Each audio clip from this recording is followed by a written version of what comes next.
few news. Mayor Lisa Brown unveiled her 2025 to 2026 budget proposal on Saturday, potentially pulling Spokane out of a $25 million general fund deficit if approved by the City Council. The proposal marks the first budget to come from the Brown administration, totaling $2.5 billion across all accounts for the next biennium.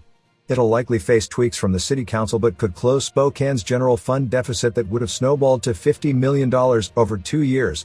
I am excited to put forward a budget that is not only balanced, but puts the city of Spokane back on track to fiscal stability, all while making critical investments in our collective future, Brown wrote in a news release. The administration attributed the balance to several cost-saving measures and a reduction of at least 22 positions. The strategy allowed Spokane to close its general fund deficit without tapping into unallocated reserves, which were depleted by roughly $12.3 million over the past few years. Brown's proposal does assume a few things: an increase in property taxes by the 1% allowable by state law, sales tax growth of 2% for 2025 and 2.9% for 2026, and residential growth but less than robust commercial construction until interest rates begin to decrease. Lastly, the budget assumes the passing of Brown's community safety sales tax increase.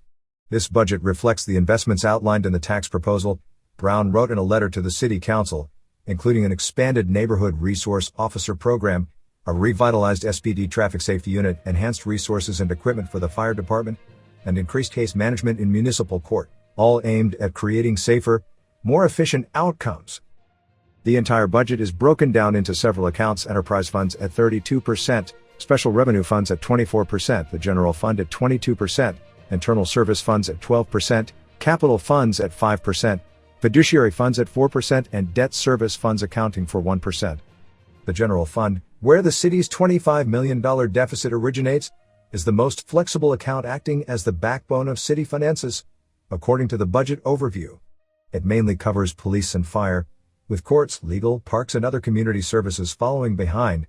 Brown's proposal includes $536 million in general fund revenues, which is about $64.3 million, or 13.6%. Taxes, including Brown's community safety hike, make up 79% of that.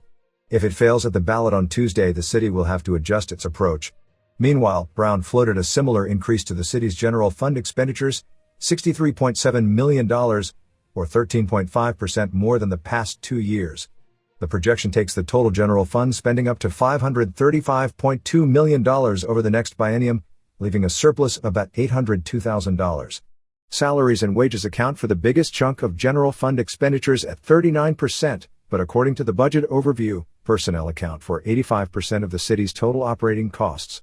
Crafting a balanced budget is about more than numbers. It is about ensuring the city's financial health while aligning resources with community needs, Chief Financial Officer Matt Boston wrote in the release.